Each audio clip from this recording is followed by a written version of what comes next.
بسم الله الرحمن الرحيم ومن أحسن قولا ممن دعا إلى الله وعمل صالحا وقال إنني من المسلمين الله الله يا ربي يا الله الله يا ربي يا الله لا إله إلا الله لا إله إلا الله لا إله إلا الله محمد رسول الله محمد رسول الله الحمد لله رب العالمين والصلاة والسلام على نبينا محمد وآله وأصحابه أجمعين أما بعد فقد قال الله تبارك وتعالى والذين آمنوا أشد حبا لله وكان من دعاء النبي صلى الله عليه وسلم اللهم إني أسألك حبك وحب من يحبك وحب العمل الذي يبلغني حبك اللهم اجعل حبك أحب إلي من نفسي وأهلي ومن الماء البارد প্রিয় দিনী ভাইরা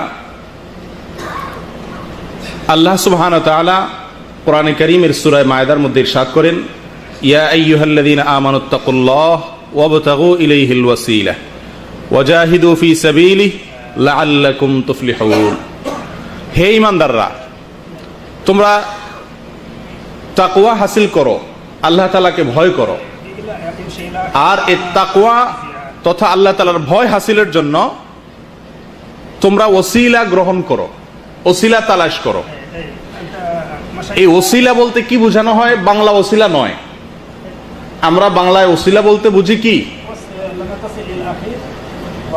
বাংলা ওসিলা বলতে সাধারণত বুঝি কি কোন ব্যক্তির ওসিলা ওইটাকে সাধারণ অর্থে ওসিলা বলতে আমরা বুঝি যদিও ওসিলা শব্দের অর্থ হলো ভায়া মাধ্যম এই আয়াতের ব্যাখ্যায় তাফসীর বিশেষজ্ঞ উলামা একরাম বলেন ওসিলা বলতে বোঝানো হয়েছে নেক আমলকে আমালে সালেহাকে ওয়াবতাগু ইলাইহিল ওয়াসিলা মানে নেক আমলের মাধ্যমে তোমরা তাকওয়া হাসিল করার চেষ্টা করো আমরা সবাই মুত্তাকি হইতে চাই না ভাই ইচ্ছা আছে তো সবাই কোরআনে কারীমের শুরুতেই আল্লাহ তাআলা বলে রেখেছেন যে এই কোরআন হুদাল লিল মুত্তাকিন এই কোরআনটা কি হুদাল লিল মুত্তাকিন মুত্তাকিদেরকে পথ দেখাবে কোরআন যদি আপনাকে পথ দেখাবে এটা আপনি চান তাহলে আপনাকে মুত্তাকি হতে হবে কি হতে হবে আলহামদুলিল্লাহ আমরা সবাই মুমিন আমরা সবাই মুসলিম আলহামদুলিল্লাহ কিন্তু সবাই কি নই পরিপূর্ণ মুত্তাকি নই মুত্তাকিও হয়তো মুত্তাকিরও অনেকগুলো স্তর আছে তাফসীরে বাইজাবিতে এই আয়াতের ব্যাখ্যায় তাকওয়ার 3টা স্তর উল্লেখ করা হয়েছে তো মুত্তাকি বলা হয় ওই ব্যক্তিকে যে ব্যক্তি আল্লাহর ভয়ে হারাম কাজসমূহ থেকে বেঁচে থাকে আল্লাহর নির্দেশসমূহকে ফলো করে চলে কার ভয়ে আল্লাহর ভয়ে তাকে কি বলে মুত্তাকি এই তাকওয়া অর্জন করা এটা প্রত্যেক ঈমানদারের জন্য জরুরি কারণ জান্নাতে যাওয়ার জন্য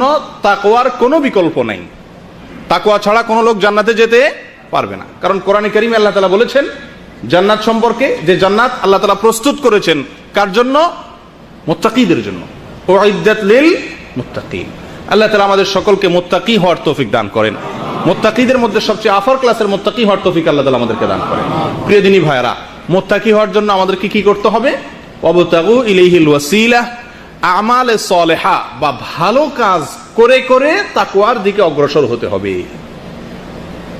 আল্লাহ সুবহানাহু ওয়া তাআলা আয়াতের শেষের দিকে বলেন ওয়াজাহিদু ফি সাবিলি আল্লাহর পথে আল্লাহর রাহে ইবাদতের পথে মুজাহাদা করো সাধনা করো কষ্ট করো তাহলে কি হবে তোমরা সফল কাম হতে পারবে প্রিয় দিনী ভাইরা অতএব আমল এবং ইবাদতের মাধ্যমে আল্লাহ তাআলার তাকওয়া আল্লাহ তাআলার ভয় আমাদের অন্তরে হাসিল করার চেষ্টা করতে হবে ঠিক কি না আল্লাহ সুবহানাহু ওয়া তাআলা আমাদেরকে অনেক নির্দেশ করেছেন অনেক কাজ থেকে নিষেধ করেছেন আল্লাহ নির্দেশিত বিষয় বহু আবার নিষিদ্ধ বস্তুগুলো অনেক তার ভিতরে বিশেষ কিছু কাজ আছে আল্লাহ তাআলার কাছে একটু বেশি প্রিয় বিশেষ কিছু কাজ আছে যে কাজগুলো আল্লাহ তাআলার কাছে একটু বেশি পছন্দের সব আমলই আল্লাহ তাআলা, নেক আমল সবগুলোই আল্লাহ তাআলা করতে বলেছেন, তবে কিছু কিছু নেক আমল আছে যেই নেক আমলগুলো আল্লাহ তাআলার কাছে একটু বিশেষ পছন্দের।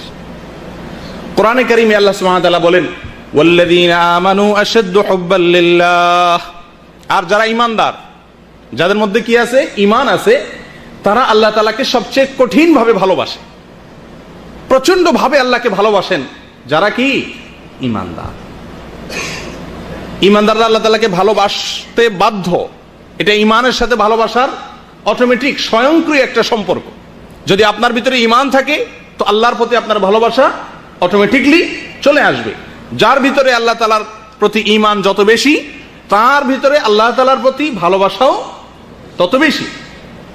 প্রিয় দিনী ভাইয়েরা, আল্লাহ সুবহানাহু ওয়া তাআলার প্রতি আমাদের ভালোবাসা অনেক সময় যেভাবে হওয়া দরকার সেভাবে আমরা উপলব্ধি করি না নিজের ভিতর। আমরা স্ত্রীর ভালোবাসা অন্তরে আছে, এটা কাউকে বুঝেই বলতে হয় না, এটা আমার আচার আচরণ কাজকর্ম দেখলেই বোঝা যায়, ঠিক না? আমার সন্তানকে, আমার বাবা মাকে আমি ভালোবাসি, এটা ওয়াজ করে বোঝানো লাগে না, তাদেরকে ভালোবাসা দরকার। এই জিনিসটা কেউ আজ পর্যন্ত শুনছেন যে স্ত্রী, সন্তান, সন্ততি, মা বাবার ভালোবাসা জরুরি, এই কথা ওয়াজ করে কাউকে বুঝাইতে হয়েছে? শুনছেন কোনোদিন? স্বয়ংক্রিয়ভাবে কি আছে? মানুষের অন্তরে ভালোবাসা চলে আসে। কিন্তু আফসোসের বিষয়, আল্লাহ সুবহানাহু ওয়া তাআলার প্রতি বান্দার যে ভালোবাসা হওয়া দরকার, সেই ভালোবাসাটা যে মাত্রায় হওয়া দরকার সে মাত্রায় আমাদের কারোর ভিতরেই থাকে না বা নেই। এটা বুঝিয়ে বলতে হয়। তার কারণ হলো, দুনিয়াতে স্ত্রী, সন্তান, মা বাবা, এদের অবদান, এদের আমাদের প্রতি তাদের অনুগ্রহ, এগুলো আমাদের কাছে মোটামুটি স্পষ্ট, যার কারণে খুব একটা বলতে হয় না, বুঝিয়ে বলতে হয় না কেন তাদেরকে ভালোবাসতে হবে। কিন্তু আল্লাহ সুবহানাহু ওয়া তাআলা আমাদের প্রতি কত ইহসান করেছেন, তার কত অনুগ্রহ আমাদের প্রতি, সেই অনুগ্রহের গুলোর আলোচনা আমরা যত বেশি করব, যত বেশি শুনবো, তত বেশি আল্লাহ তাআলার প্রতি আমাদের ভালোবাসা সৃষ্টি হবে। আমাদেরকে আল্লাহ সুবহানাহু ওয়া তাআলা মানুষ করে সৃষ্টি করেছেন, কুকুর শুকর বানান নাই। কত বড় ইহসান এটা! রাস্তা রাস্তায় মানুষের লাথি খেতে হয় না, মানুষের ঝাঁটার বাড়ি খেতে হয় না, মানুষ করে সৃষ্টি করেছেন আল্লাহ তাআলা। কুকুর, বিড়াল, শুকর, এই সমস্ত জন্তু, জীবজন্তু বানান নাই। আল্লাহ চাইলে তো আমাকে কুকুর করেও বানাতে পারতেন দুনিয়াতে, নাকি? এরপরে আল্লাহ তাআলা বেঈমান বানান নাই, ঈমানদার বানিয়েছেন, যাদের মর্যাদা অনেক বেশি, যাদের জন্য জান্নাত আল্লাহ তাআলা তৈরি করেছেন। আল্লাহ তাআলা জীবনে সে মায়ের পেট থেকে, ত্রিমুখী অন্ধকারের মধ্য থেকে আল্লাহ তাআলা আমাদেরকে রিজিক দিয়ে যাচ্ছেন, এখনো পর্যন্ত রিজিক সরবরাহ করে যাচ্ছেন, ঠিক না? একবার অক্সিজেন নিচ্ছি, নিঃশ্বাস টান দিলাম, দ্বিতীয়বার যে ছাড়বো সেই ক্ষমতা আমার হাতে নেই, যদি আল্লাহ তাআলা অনুগ্রহ না করেন।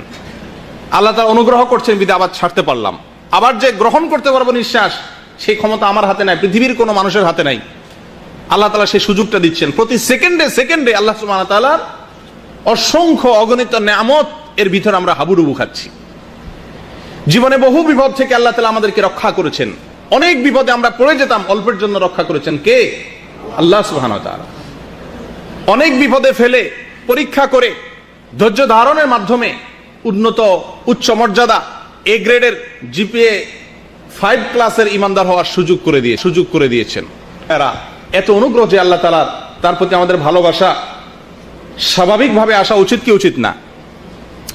আল্লাহর প্রতি ভালোবাসা ইমানদারদের থাকবে।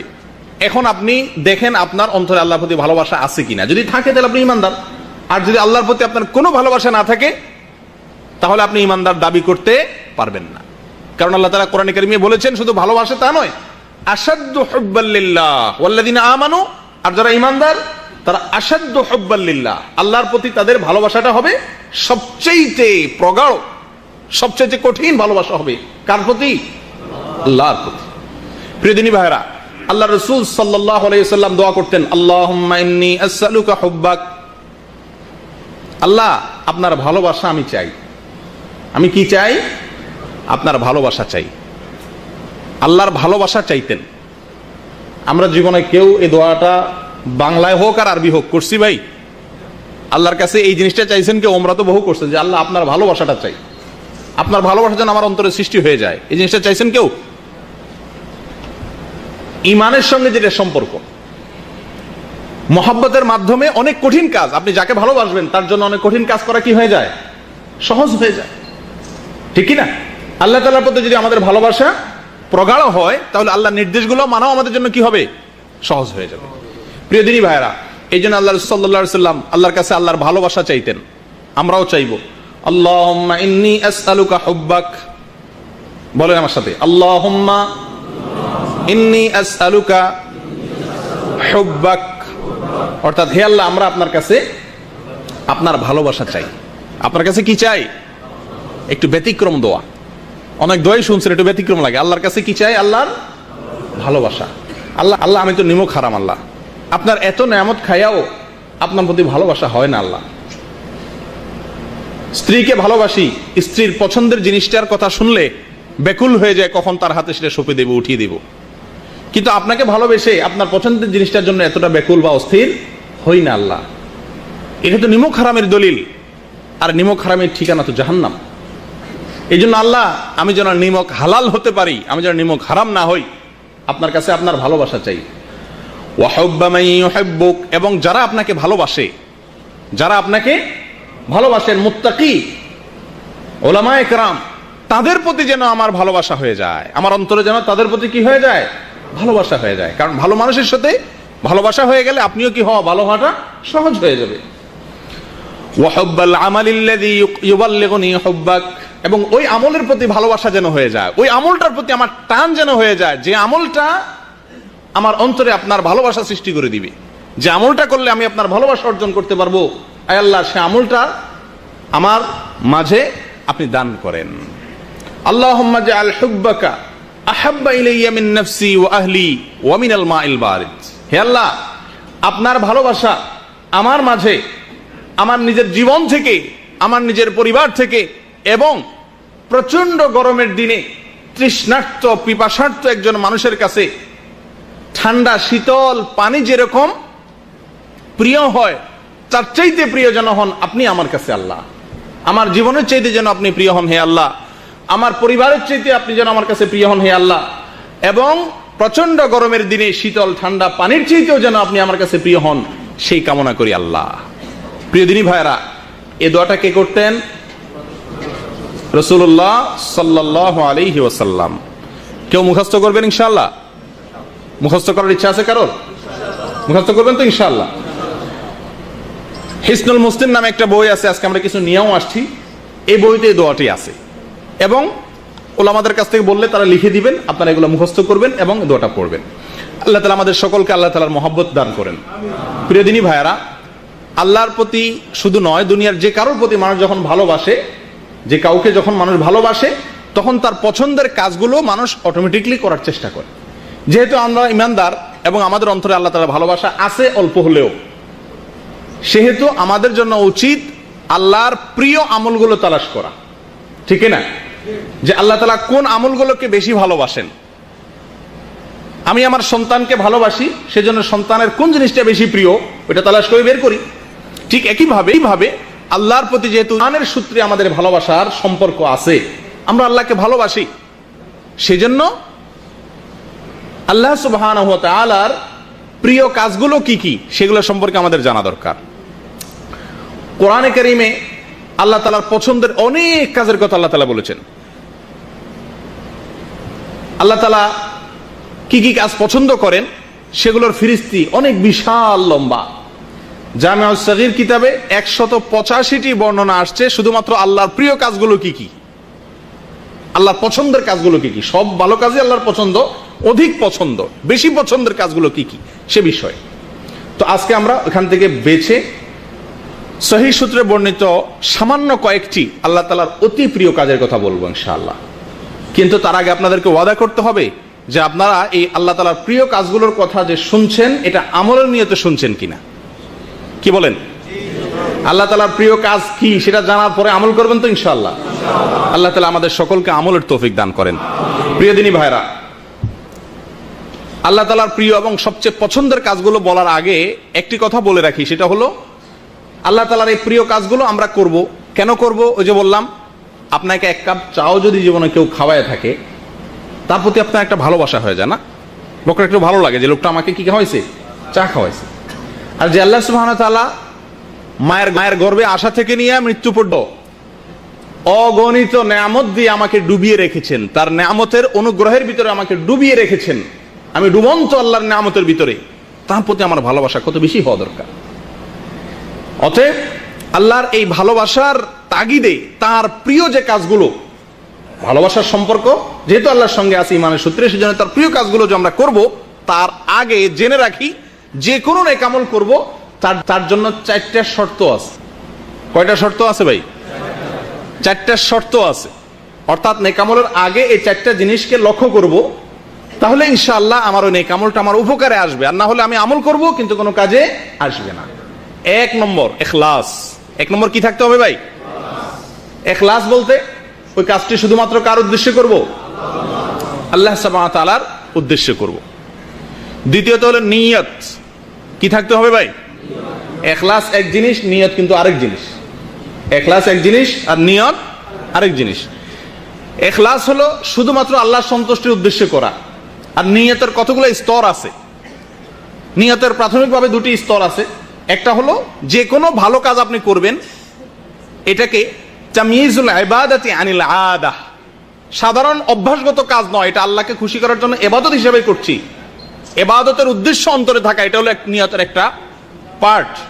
নিয়তের দ্বিতীয় পার্ট হলো তাময়িজুল ইবাদাতি আনিল ইবাদাত, ইবাদতকে অন্য ইবাদত, এটা সালাত আদায় করছি, এটা যোহর আসর নয়, এটা আসর মাগরিব নয়, কোন ইবাদত এটা ফিক্স করে অন্তরে নিয়ত আনা, এটা হলো নিয়তের দ্বিতীয় পার্ট। অতএব আমল যেগুলো আল্লাহ তাআলার প্রিয় আমলের কথা আমরা শুনবো, এগুলোর আগে জেনে রাখি যে কোনো আমল করার জন্য 1 নম্বর শর্ত হলো ইখলাস থাকতে হবে, দ্বিতীয় শর্ত হলো কি থাকতে হবে? নিয়ত থাকতে হবে। 3 নম্বর শর্ত হলো যে আমলটা করব সেটা রাসূলুল্লাহ সাল্লাল্লাহু আলাইহি সাল্লামের বাতানো এবং সঠিক পদ্ধতি অনুযায়ী হতে হবে। 4 নম্বর শর্ত হলো যে আমলটা আমরা করব সে আমলটা যাতে নষ্ট হয়ে না যায়, এমন কোনো কাজ করব না যে কাজের মাধ্যমে আমল কি হয়ে যায়? নষ্ট হয়ে যায়। কিছু মন্দ কাজ আছে যে মন্দ কাজগুলো করলে মানুষের আমল কি হয়ে যায়? নষ্ট হয়ে যায়। সে মন্দ কাজগুলো আমরা কি করব না। আল্লাহ তাআলা আমাদের সকলকে এই 4টি শর্তকে পুরা করে তারপরে নেক আমল করার তৌফিক দান করেন। প্রিয় দিনী ভাইরা, চলে আসি এবার আল্লাহ তাআলার সবচেয়ে প্রিয় আমলগুলো কি কি। তার ভিতরে সর্বপ্রথম মুসনাদে আবু ইয়ালা বর্ণিত একটা হাদিস, যেটাকে আল্লামা আলবানী হাসান বলেছেন। সেই হাদিসটির মাধ্যমে আমরা 3টি আল্লাহ তাআলার প্রিয় কাজের সন্ধান পাই, খবর পাই। রাসূলুল্লাহ সাল্লাল্লাহু আলাইহি ওয়াসাল্লাম ইরশাদ করেছেন, আহাব্বুল আমালি ইলাল্লাহ ঈমানুম বিল্লাহ সুম্মা সিলাতুর রাহম সুম্মা আল আমরু বিল মা'রুফি ওয়ান নাহয়ু আনিল মুনকার। অর্থাৎ আল্লাহ তাআলার কাছে সবচেয়ে প্রিয় আমল হলো তাওহীদ, আল্লাহর প্রতি ঈমান আনা। সবচেয়ে প্রিয় আমল কি ভাই? আল্লাহর প্রতি ঈমান আনা। দ্বিতীয় প্রিয় আমল হলো সিলাতুর রাহম, আত্মীয়তার সম্পর্ক, আত্মীয়তার যে বন্ধনগুলো আছে এগুলাকে সবসময় জুড়িয়ে রাখা, যুক্ত করে রাখা, এই বন্ধনগুলো ছিন্ন না করা। 3 নম্বর আমল হলো আল আমরু বিল মা'রুফ ওয়ান নাহয়ু আনিল মুনকার, ভালো কাজের নির্দেশ করা আর মন্দ কাজ থেকে বেঁচে থাকা। এই হাদিস থেকে আমরা 3টি আল্লাহ তাআলার প্রিয় কাজ পেলাম। ঈমান আল্লাহ তাআলার সবচেয়ে প্রিয় কাজ, ঈমানের চাইতে প্রিয় কোনো কাজ আল্লাহর কাছে নাই।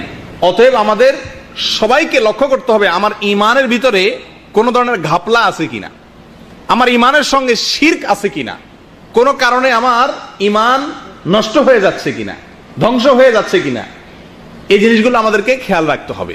এবং এর জন্য নাওয়াকিজুল ঈমান, ঈমান ভঙ্গকারী বিষয়গুলো কি কি, ঈমানকে ধ্বংস করে দেয় কোন কোন কাজগুলো, কোন কোন বিশ্বাসগুলো, সেগুলো সম্পর্কে স্বতন্ত্র ইলম হাসিল করতে হবে। কারণ আল্লাহর কাছে সবচেয়ে প্রিয় হলো কি? আল্লাহর প্রতি ঈমান আনা। সবচেয়ে প্রিয় আমল হলো আল্লাহর প্রতি ঈমান আনা। দ্বিতীয়ত হলো আত্মীয়তার সম্পর্ককে, বন্ধনকে যুক্ত করা, সংযুক্ত করা, আত্মীয়তার সম্পর্ককে ছিন্ন না করা। প্রিয়দিনী ভাইরা, আত্মীয়তা কাকে বলে? আত্মীয়তা বলতে কি বোঝানো হয়েছে? কে বলতে পারেন? আত্মার সাথে যার সম্পর্ক। তো এই হিসাবে তো আমরা সবাই আত্মীয়, এই হিসাবে তো আমরা সবাই আত্মীয়। ঠিক আছে, আল্লামা কুরতুবী রাহিমাহুল্লাহ আত্মীয়তার 2টা স্তর বলেছেন। একটা আত্মীয়তা হলো সারা দুনিয়ার মানুষের সঙ্গে, ইমানদারদের সঙ্গে আপনার আত্মার সম্পর্ক আছে। সারা দুনিয়ার ইমানদারদের সঙ্গে আপনার আত্মার সম্পর্ক আছে না? আপনি ভালোবাসেন না?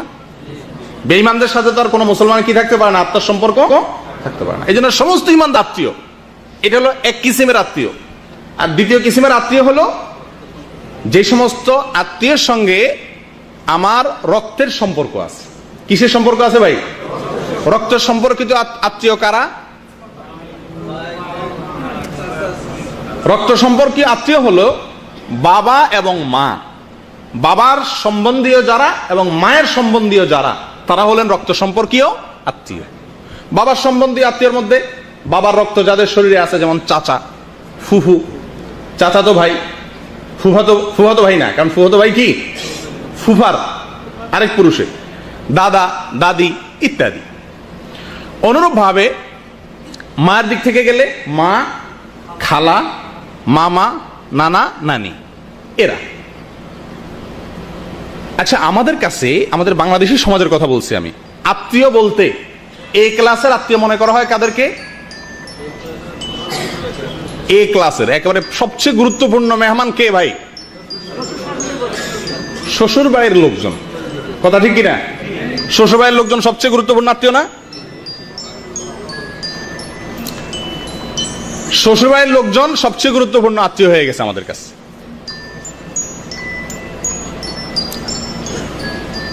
তো এরা কি আত্মীয়তার যে দুইটা সংজ্ঞা বলা হয়েছে এর ভিতরে পড়ে? আত্মীয়, ওইটাকে আত্মীয় বলা হয়। সেহরি সম্পর্কে আত্মীয় বলা হয় ফেকার ভাষায়, অর্থাৎ এটা মূল আত্মীয় না। স্ত্রীর সঙ্গে যতদিন সম্পর্ক আছে ততদিনের জন্য একটা সাময়িক আত্মীয়, যতদিন সম্পর্ক আছে ততদিন। এটা স্থায়ী কোনো আত্মীয় না, আত্মীয়তার লিস্টের ভিতরে পড়েই না। আর ওটা হলো আমাদের কাছে সবচেয়ে গুরুত্বপূর্ণ আত্মীয়। অনেক এলাকাতে কুটুম বলে, কুটুম, শালা এবং শালিরে কি বলে বলে না আপনাদের অনেক এলাকাতে? কুটুম শব্দের অর্থ জানেন আপনারা অনেকে ভাই? কুটুম মানে কি? কুটুম শব্দটা বাংলা, এর অর্থ কি? অতিথি, মেহমান। মানে মেহমান বলতেই বোঝানো হয় কাকে? আপনি অন্য কোনো মানুষকে কুটুম বলা হয় না। অনেক এলাকাতেই আছে কুটুম আসছে বা কুটুম বাড়ি গেছি, এই কুটুম বলতে বোঝানো হয় সাধারণত শালা শালিকে, যারা আত্মীয়তার লিস্টে থার্ড, কয় ক্লাসে? বাপের গোষ্ঠী, মায়ের গোষ্ঠী, এরপরে যায় থার্ড ক্লাসে। যায় থার্ড ক্লাসের আত্মীয় হলো আমাদের কাছে কি ফার্স্ট ক্লাসের। আরেকটা জিনিস হলো ফার্স্ট ক্লাসের আত্মীয় হলো বাবার গোষ্ঠী।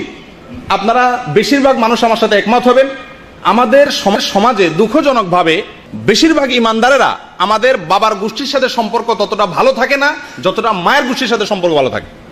কথা ঠিক না ভাই? ঠিক। চাচাতো ভাইয়ের সাথে সম্পর্ক বেশি ভালো থাকে না মামাতো ভাইয়ের সাথে থাকে? খালাতো ভাই, মামাতো ভাই, এদের সাথে সম্পর্ক বেশি ভালো থাকে নাকি ফুফাতো চাচাতো ভাইয়ের সাথে সম্পর্ক ভালো থাকে? কি বলেন? ফুফাতো এবং চাচাতো এই ভাইগুলোর সাথে যত সম্পর্ক থাকে তার চাইতে বেশি ঘনিষ্ঠ সম্পর্ক থাকে কিসের সাথে? মামাতো ভাইরে ঠিকই ফোন দেন, খালাতো ভাইরে ফোন দেন, কিন্তু ফুফাতো ভাইয়ের খোঁজ খবর নেওয়া হয় না। এটাই বেশিরভাগ লোকের অবস্থা। চাচা এবং ফুফু এদের সঙ্গে ততটা আন্তরিকতা আমাদের নাই যতটা আন্তরিকতা মামু অথবা খালার সঙ্গে আছে। এটা শরীয়তে আত্মীয়তার যে সিরিয়াল দিচ্ছেন, এই সিরিয়ালের গুরুত্ব না বোঝার কারণে হয়েছে। আমাদের এ ক্লাসের আত্মীয় হলেন আমাদের বাবা মা, এবং এরপরে দ্বিতীয়ত হলেন বাবার যে রক্ত সম্পর্কে যারা আছেন চাচা। বেশিরভাগ লোক চাচা চাচাতো ভাইয়ের সাথে সম্পর্কই নাই। কথা ঠিক কি ঠিক? এখানে খুঁজলে বহু লোক পাওয়া যাবে যে আমাদের চাচাতো ভাইয়ের সাথে আমাদের কোনো কথা নাই, আইল ঠেলা ঠেলি। আর চাচার জন্য হাদিয়া তোফা নেওয়া, এটা আমরা জানিই না। ফুফু ওই বেচারিরে বিয়ে দিয়ে দিছে, বছরে 2 বছরে 10 বছরে একবার যাওয়াও কঠিন হয়ে পড়ে, ফোন পর্যন্ত করা হয় না। এটা রীতিমতো একটি হারাম কাজ। যদি সম্পর্ক ছিন্নের পর্যায়ে চলে যায় কবিরা গুনাহ। জেনে রাখবেন কোরআনে কারিমে আল্লাহ সুবহানাহু ওয়া তাআলা যেই অপরাধের শাস্তি হিসাবে ইরশাদ করেছেন যে আল্লাহ তাআলা আমাদেরকে অন্ধ করে দিবেন, বধির করে দিবেন, সে অপরাধটি হলো আত্মীয়তার সম্পর্ক ছিন্ন করা। রাসূলুল্লাহ সাল্লাল্লাহু আলাইহি সাল্লাম বলেছেন, লাআনাল্লাহু কাতিআর রাহিম, আত্মীয়তার সম্পর্ক যারা ছিন্ন করে তাদের প্রতি আল্লাহর গজব নাজিল হয়, আল্লাহর লানত নাজিল হয়। আপনি এখানে ওয়াজ শুনে কি লাভ হবে? আল্লাহর গজব নাজিল হওয়ার কাজ করে আছেন, ওয়াজ শুনে কোনো ফায়দা হবে না। অন্য হাদিসে আসছে রাসূলুল্লাহ সাল্লাল্লাহু আলাইহি সাল্লাম ইরশাদ করেছেন, যে ব্যক্তি আত্মীয়তার সম্পর্ক ছিন্ন করে সে জান্নাতে প্রবেশ করবে না। ছিন্ন করলে এখানে একটু বুঝতে হবে, যোগাযোগ না করা এক জিনিস, ছিন্ন করা আরেক জিনিস। ছিন্ন করা বলতে যে কোনো কারণে, যত যুক্তিসঙ্গত কারণই থাকুক না কেন, চাচাতো ভাইয়ের সাথে আমার কোনো যোগাযোগ নেই, ছিন্ন করে ফেলছি। চিনি না তোরে, চাচাকে চিনি না, মাকে চিনি না, বাবাকে চিনি না, সম্পর্ক ছিন্ন করে ফেললাম। এই অবস্থা যদি আমার মৃত্যু এসে যায়, আল্লাহ না করেন, আমি যদি এটাকে পুনরায় জোড়া দেওয়ার আগে আমি দুনিয়া থেকে চলে যাই, তো জাহান্নামী হিসাবে দুনিয়া থেকে যেতে হবে। আল্লাহ তাআলা আমাদেরকে হেফাজত করেন। তাহলে আত্মীয়তার সম্পর্ক জোড়া দেবো তো ইনশাআল্লাহ। যারা এই প্রবাসে থাকার কারণে, নানা কারণে, সম্পদের কারণে হোক, জমি জমার কারণে হোক, আত্মীয়ের লিস্টে যাদের নাম আছে তাদের সঙ্গে আমাদের সম্পর্ক নষ্ট হয়ে গেছে, তারা সম্পর্কগুলোকে পুনঃস্থাপন করবো ইনশাআল্লাহ। করবো তো? আজকেই তওবা করে নেন যে এই হারাম কাজ নিয়ে আমি দুনিয়া থেকে যাব না, এই হারাম কাজ থেকে আমি ফিরে আসব। বেশি কিছু করতে হবে না, অন্তত তাদের সঙ্গে সালাম বিনিময়, তাদের কল্যাণ কামনা করা এবং তাদের যে কোনো কিছুতে তাদের ভালো এবং মঙ্গল চাওয়া, স্বাভাবিক সম্পর্ক রাখা। যদি খুব বেশি মাখামাখি করতে গেলে অসুবিধা হয়, দরকার নেই মাখামাখি করার, স্বাভাবিক সম্পর্কটা অন্তত রাখতে হবে। বিশেষ করে চাচা এবং ফুফু, এই অবহেলিত দুটি সম্পর্ক। বিদেশ থেকে যাওয়ার সময় আপনারা প্রত্যেকেই কম বেশ শালা শালিরে ফোন করে ঠিকই জিজ্ঞান কি আনবো তোমার জন্য, ঠিক না? ছোট ভাই বোনদেরকে কয়জনে জিজ্ঞাসা করেন? এর মাত্রা খুবই কম। শালা শালির সামনে লাগেজ নিয়ে খুলে বলেন তোমার যেটা মনে চায় নাও, ঠিক না? আর ছোট ভাই বোনদের দিয়ে বলেন এটা তোর জন্য আনছি, ধর, আর হাত দিবি না কিছু। শ্বশুর বাড়ি গেলে আরে আমার মতো মিষ্টি, মানে কথা দিয়া মুখ দিয়ে মনে হয় যে চিনির বস্তা বাইরে শ্বশুর বাড়িতে, ঠিক না? আর বাবার বাড়িতে আসলে কি মা কি বাপ কি ভাই কি বোন সবার সাথে চরম ছেঁচড়ার মতো আচরণ করি আমরা, ঠিক না? ঠিক। এগুলো সবগুলো আত্মীয়তার সম্পর্ক পুনঃস্থাপন করা, মজবুত করা, সুদৃঢ় করার আসমানি যে নির্দেশ, আল্লাহর প্রিয়তম আমলগুলোর মধ্যে থেকে একটি আমলকে আমরা লঙ্ঘন করে চলি। তওবা করবো তো ইনশাআল্লাহ। আল্লাহ তাআলা আমাদের সকলকে আত্মীয়তার সম্পর্ককে স্থাপন করার তৌফিক দান করেন। আল্লাহ তাআলা যে সিরিয়ালে যাকে যতটা গুরুত্ব দিয়েছেন সেই সিরিয়ালে ততটা গুরুত্ব দেওয়ার তৌফিক দান করেন। মামুর গোষ্ঠীর চাইতে বাপের গোষ্ঠীর আত্মীয়তা বেশি মজবুত, এক নম্বরের, ওইটাকে গুরুত্ব বেশি দেওয়ার তৌফিক দান করেন। আর শ্বশুরবাড়ির গোষ্ঠীর আত্মীয় থার্ড ক্লাসের, এটা ম্যাডামকে বলার দরকার নাই, আপনি নিজের ভিতরে রাখেন যে এটা কোন ক্লাসের? থার্ড ক্লাসের। থার্ড ক্লাসের আত্মীয়কে আমি ফার্স্ট ক্লাসের মর্যাদা দিলে এটা জুলুম হবে। এটা কি হবে? জুলুম হবে। প্রিয় দিনী ভাইরা, আল্লাহ তাআলার প্রিয় আমলগুলোর মধ্যে থেকে হাদিসে যেটা আসছে আরেকটা হলো আমরে বিল মারুফ নাহি আনিল মুনকার, ভালো কাজের আদেশ আর অসৎ কাজের বাধা প্রদান। আমার আগে আমাদের শেখ এজাজুল হক সাহেব, আমাদের শেখ আব্দুল্লাহ আল হাদি বলছিলেন এই বিষয়ে মোটামুটি কিছু কথা এসে গেছে। আমরা অনেকেই ভালো কাজ নিজে করি কিন্তু অন্যকে বলি না। আমরা আসার সময় দেখেছি আমাদের বহু স্বদেশী ভাইয়েরা আড্ডা মারছেন, বসে আছেন, দাঁড়িয়ে আছেন। আপনি আসার সময় কয়জন মানুষকে ধরে বলেছেন ভাই চলো আল্লাহর কিছু কথা শুনি, নিজের জীবনকে গঠন করি, জান্নাতের যাওয়ার কিছু উপায় নিজের জন্য অবলম্বন করি, আবিষ্কার করি, চলো দিনের মজলিসে যাই, ইসলাম শিখি। কয়জনকে আমরা আহ্বান করছি? আমার সামনে অন্যায় কাজ হয়, আমরা কয়জনে বাধা দেই? বিশেষ করে আজকের এই যুগটা চলছে চরম স্বার্থপরতার যুগ, মানুষ সময় আত্মকেন্দ্রিক। আমরা সবাই কি হয়ে গেছি? আত্মকেন্দ্রিক হয়ে গেছি। একজন কোনো অন্যায় কাজ করলে আমরা বলি যে আমার দরকার কি? এটা কি স্মার্টনেস বলা হয়? আত্মকেন্দ্রিক হয়ে গেলাম, কাউকে নিয়ে ভাবলাম না। ইসলাম এই নির্দেশ দেয় না। আল্লাহ তাআলার প্রিয় কাজগুলোর ভিতরে একটা হলো সৎ কাজের আদেশ দেওয়া, আর অন্যায় কাজ থেকে কি দেওয়া? বাধা দেওয়া। অন্যায় কাজ থেকে বাধা দেওয়ার মতো যদি শারীরিক শক্তি আপনার না থাকে, হাত দিয়ে যদি বন্ধ করার শক্তি না থাকে, তাহলে মুখ দিয়ে বলবেন। মুখ দিয়েও যদি বলার শক্তি না থাকে, অন্তত অন্তর থেকে ওইটাকে পরিবর্তনের পরিকল্পনা করবেন, ঘৃণা করবেন। এটা ঈমানের সর্বনিম্ন স্তর। অতএব আল্লাহ তাআলার প্রিয় কাজের ভিতরে এটা একটা মনে রাখবেন, সৎ কাজের আদেশ দেওয়া। আপনি একা সালাত আদায় করেন, জি না, আপনার রুমের ভাইদেরকে ডেকে সালাতে আনতে হবে। আপনি একা দিনী প্রোগ্রামে আসছেন, না এটা ঠিক নয়। আপনার আশেপাশে যে সমস্ত ভাইরা আছেন তাদেরকেও আপনি ডেকে আল্লাহর পথে আনতে হবে। আপনি একা ভালোভাবে চলেন, আপনার পরিবারকে বলেন না, জি না, তা হবে না। তাহলে সৎ কাজের আদেশ আমাদের জীবনের প্রত্যেকটা স্তরে ফিট করতে হবে। এখানে যদি কেউ আপনাকে বলে, কেউ যদি আপনাকে ভালো কাজের কথা বলতে গেলে, আমাদের কিছু অ্যালার্জি আছে আমাদের দেশি ভাইদের, আপনি যদি একটা মানুষকে বলেন ভাই এই গুনার কাজটা করিও না, তো সঙ্গে সঙ্গে আপনার প্রতি একটা আক্রমণ ছুড়ে দিবে। কি বলবে? যে আরে কবে ফেরেশতা হয়ে গেছো মিয়া, নিজের চরকা তেল দাও, এই কথাগুলো বলবে না? তখন আপনি কি বলবেন? আপনার কি জবাব হবে তখন? কি করতে হবে তখন? এরকম খারাপ কোনো কথা বললে তখন কি করতে হবে? ধৈর্য ধারণ করতে হবে। কি করতে হবে ভাই? এই জন্য উলামা একরাম লিখেছেন এই আয়াতের ব্যাখ্যায় তিনটা কাজ করা দরকার। সৎ কাজের আদেশ আর অসৎ কাজের বাধা প্রদানের জন্য কয়টা কাজ করা দরকার? তিনটা। মনে রাখবেন তো। নাম্বার 1, ইলম হাসিল করা। কি করতে হবে? সৎ কাজের আদেশ অসৎ কাজের বাধা প্রদানের আগে এই কাজটা করতে হবে। আপনি যেই কাজের নির্দেশ করবেন ওই কাজটা সম্পর্কে আপনার নিজের আগে কি থাকতে হবে? ধারণা থাকতে হবে। আপনি জানেন না, আন্দাদুন্দা ভাবে মানুষকে বলা শুরু করছেন ইসলামের কথা, অনেকেই করে, কিন্তু যেটা বলছেন যেটুকু জানেন ওইটুকু বলবেন, যেটা জানবেন না ওইটা বলতে যাবেন না, ধারণা করে কোনো কিছু বলতে যাবেন না। কথা বুঝে আসছে? 1 নম্বর, আমর বিল মারুফ নাহি আনিল মুনকারের আগে যে কাজটা করতে হবে সেটা হলো ইলম হাসিল করতে হবে। কি করতে হবে? আর ইলম হাসিল হওয়ার জন্য এই মজলিস, ইলম হাসিল হওয়ার জন্যই এই মসজিদে সাপ্তাহিক দর্স হয়, মাসিক প্রোগ্রাম হয়, ইসলামিক সেন্টারগুলো বই পুস্তক বিতরণ করে, জুমার সময় খুতবা হয়। এই সবগুলো আমাদেরকে কি করানোর জন্য? ইলম হাসিল করানোর জন্য। ইলম হাসিল করতে হবে আগে। আর যখন আমর বিল মারুফ নাহি আনিল মুনকার করবেন ঠিক ওই মুহূর্তে একটা জিনিস লাগবে, সেটা হলো কি? নম্রতা। আপনি কাউকে যখন ভালো কাজের নির্দেশ করবেন, দাওয়াত দিবেন, তখন আপনার ভিতরে কি থাকতে হবে? আমরা অনেকেই কিন্তু ভালো কাজের কথা বলি, কিন্তু বলার ভাষাটা এমন সিরিয়াস হয় যে আল্লাহর বান্দারে বলবো সে কিসের কবুল টবুল করবে, উল্টে আরো বিগড়ে যায়। ঠিক না? এই বেটা নামাজ পড়স না, ইমান নাই, বেঈমান, এরকম যদি আপনি আক্রমণ করে কথা বলেন, মুসলমানের বাচ্চা না তোরা, অনেকেই এরকম বলেন। এটা খারাপ কাজ করতেছে কেউ, আপনি তাকে নরম ভাষায় বলতে হবে। কি ভাষায় বলতে হবে ভাই? আল্লাহ তাআলা হযরত মূসা আলাইহিস সালাম এবং তার ভাই হারুন আলাইহিস সালামকে নির্দেশ দিচ্ছেন, তোমরা যখন ফেরাউনের কাছে যাবে দাওয়াত নিয়ে, ফেরাউনের মতো খারাপ মানুষ তার এখন নাই, তার মতো মানুষের কাছে যাবে, ফাকুলা লাহু কাওলাল লাইয়িনা, নরম ভাষায় কথা বলবে। আপনি যদি আল্লাহর দ্বীনের কথা, সত্যের কথা, সৎ কাজের আদেশ করতে চান, সবাই করতে চান তো, কারণ আল্লাহর প্রিয় কাজ এটা করতেই হবে। আমাদের করতে হলে আপনাকে আগে ইলম শিখতে হবে, আর যখন করেন তখন আপনার ভিতরে নম্রতা থাকতে হবে। কি থাকতে হবে?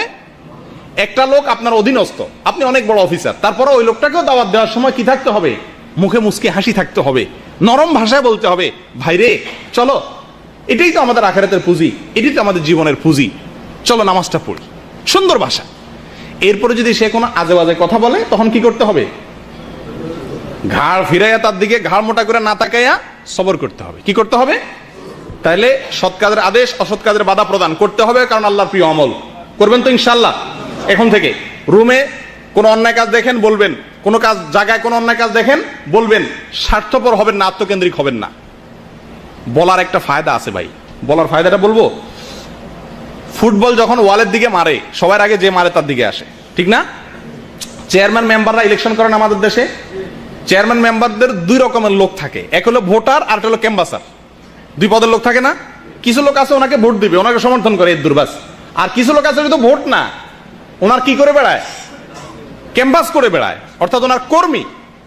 যারা ওই চেয়ারম্যান সাহেবের ক্যাম্বাস করে বেড়ায় তাদের সাথে আর ভোটারের মধ্যে একটা পার্থক্য আছে।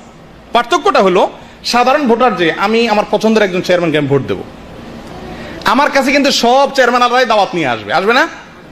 সবাই এসে আমাকে দাওয়াত দিবে, ভাই আমার ভোটটা দিয়েন, ঠিক না? যে ক্যাম্বাসার তার কাছে কিন্তু ভুলেও কেউ দাওয়াত নিয়ে যাবে, কারণ সবাই জানে এ তো সিলমারা, অমুকের লোক, কর্মী, ওই লোকের ওই দলের নেতা, সেই তার কাছে কেউ যাবে, ভাই আমাদেরকে ভোট দিয়েন। আল্লাহ তাআলার পথে আপনি যখন অন্যকে আহ্বান করবেন, শয়তান এবং আপনার মন্দ যে দুনিয়ার মানুষ শয়তান যারা আপনাকে খারাপ পথে আহ্বান করত, আপনার এই গুণটা থাকার কারণে অনেক খারাপ কাজ থেকে আল্লাহ তাআলা আপনাকে রক্ষা করবেন। অটোমেটিকলি তারা আপনাকে আহ্বান করতে আসবে না। ও এই লোক, এই তো মতুয়া, এর কাছে কি বলবো আর, কি বলেন? কথা ঠিক কি ঠিক? প্রিয় দিনী ভাইয়েরা, সৎ কাজের আদেশ এবং অসৎ কাজের বাধা প্রদান আল্লাহর প্রিয় কাজগুলোর একটা। করবেন তো ইনশাআল্লাহ? জি। আল্লাহ তাআলা আমাদের সকলকে আল্লাহ যেভাবে পছন্দ করেন সেভাবে করার তৌফিক দান করেন।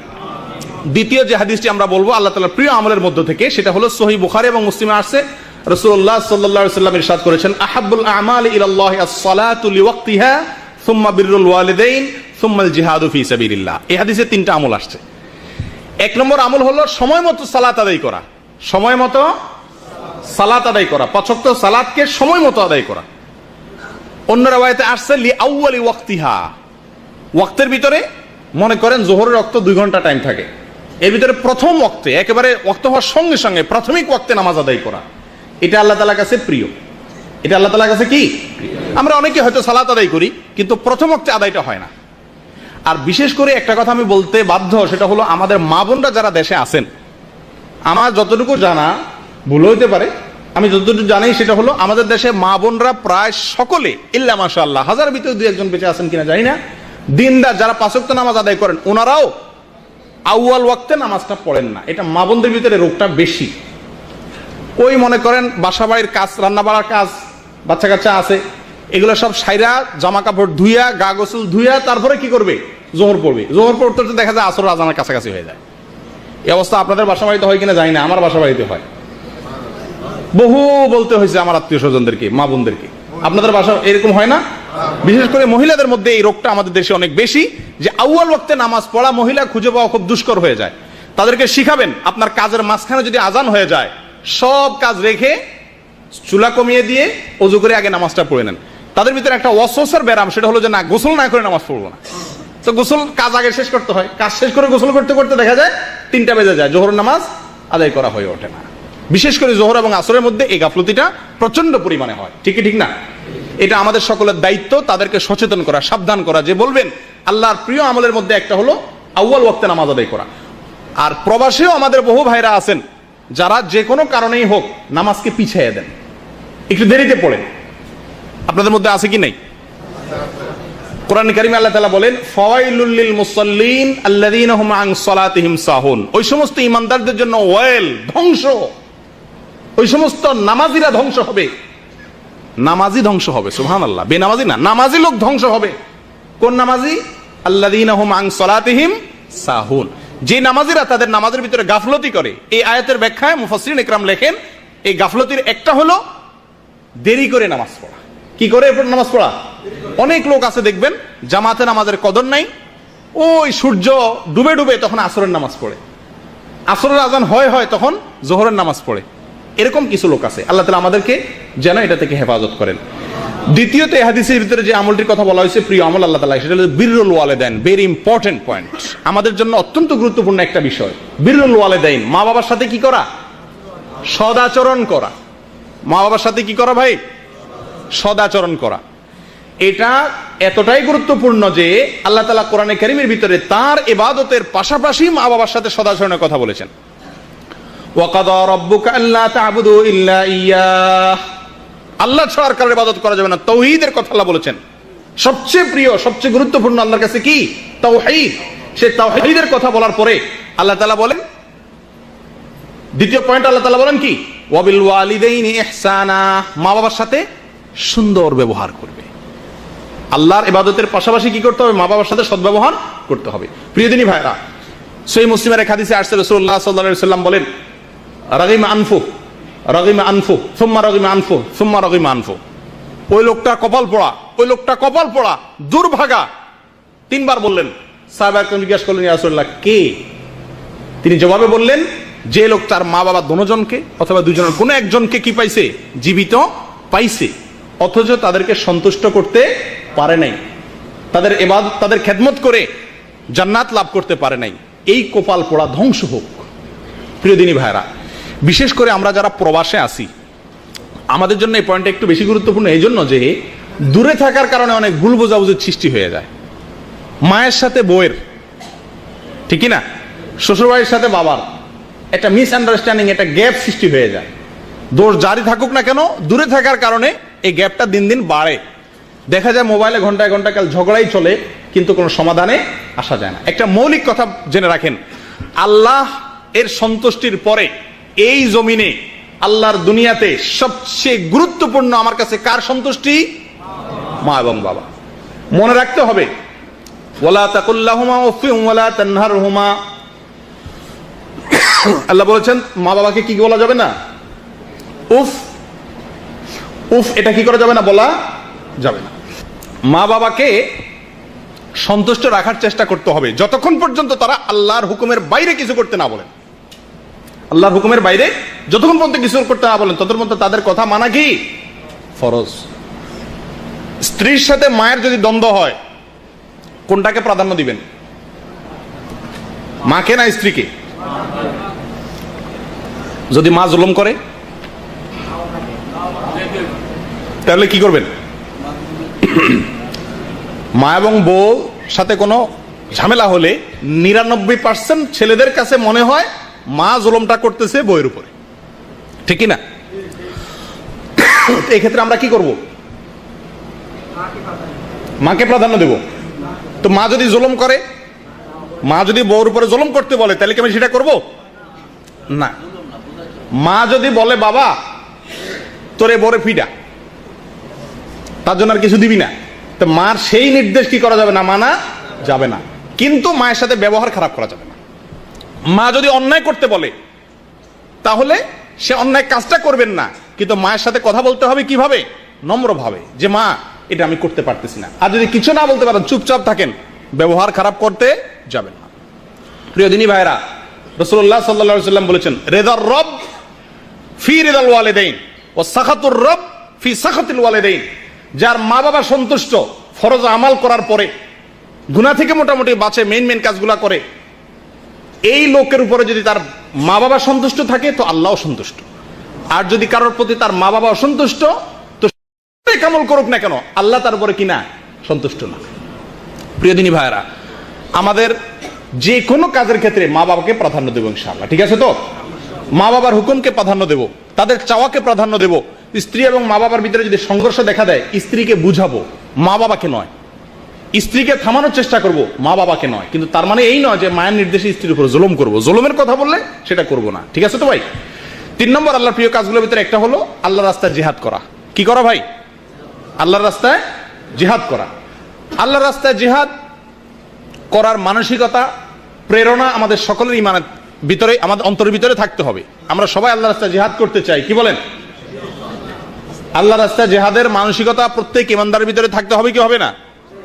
কিন্তু জিহাদ কাকে বলে, জিহাদ কখন ফরজ হয়, জিহাদ করার সুযোগ কখন হয়, এ সম্পর্কে আরেক বিস্তারিত আলোচনা দরকার। এর সঠিক ইলমটুকু ওলামা ইকরামের কাছ থেকে কোরআন এবং হাদিসের আলোকে গ্রহণ করব। আজকাল দেখা যায় যে কোনো কাজকে আমরা জিহাদ বলে দিই। নিরীহ কোনো মানুষকে বোম মারাকে কিছু মানুষ জিহাদ মনে করে, কিছু নিরীহ মানুষের উপর আক্রমণ করাকে কিছু মানুষ কি মনে করে? জিহাদ মনে করে। ওই যে এখন আন্তর্জাতিক একটা বাইরে হয়েছে আইএস, এদের যে কার্যক্রম, এটাকে অনেক মুসলমান কি মনে করে? জিহাদ মনে করে। জিহাদ কখন ফরজ হয়, কি কি শর্তে ফরজ হয়, কখন ওই জিহাদে আমাকে শামিল হওয়া ফরজ হয়ে যায় আমার উপরে, এটার জন্য আলাদা বিধিবিধান আমাদেরকে জানতে হবে। তবে মৌলিকভাবে মোটের উপরে ইমানদারের অন্তরে জিহাদের প্রেরণা থাকতে হবে। রাসূলুল্লাহ সাল্লাল্লাহু আলাইহি সাল্লাম বলেছেন, ওয়াদিতু আন উকাতিলা ফি সাবিলিল্লাহ সুম্মা উহইয়া সুম্মা ফাউক্তাল সুম্মা উহইয়া সুম্মা উক্তাল সুম্মা উহইয়া সুম্মা উক্তাল। আমার মনে চায়, আমার অন্তরে ইচ্ছা আছে যে আল্লাহর রাস্তায় জিহাদ করে আমি শহীদ হয়ে যাব।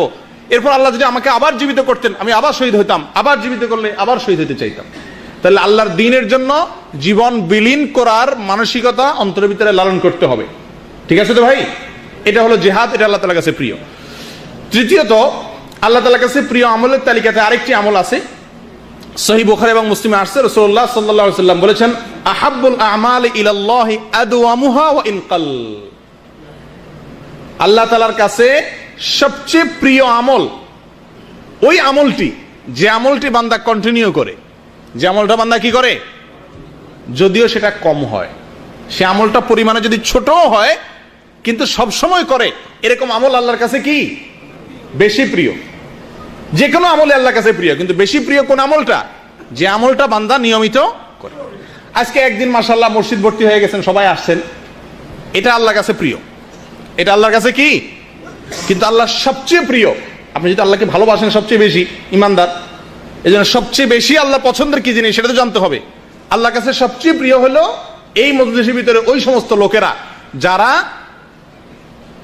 শুধু আজকের এই মাসিক প্রোগ্রামে না, সাপ্তাহিক দর্শেও আসে, বসে, এবং সবসময় বসার চেষ্টা করেন, শুধু মাসে বা সিজনে না। তারা হলেন আল্লাহর কাছে অধিক প্রিয়। মনে থাকবে তো ইনশাআল্লাহ?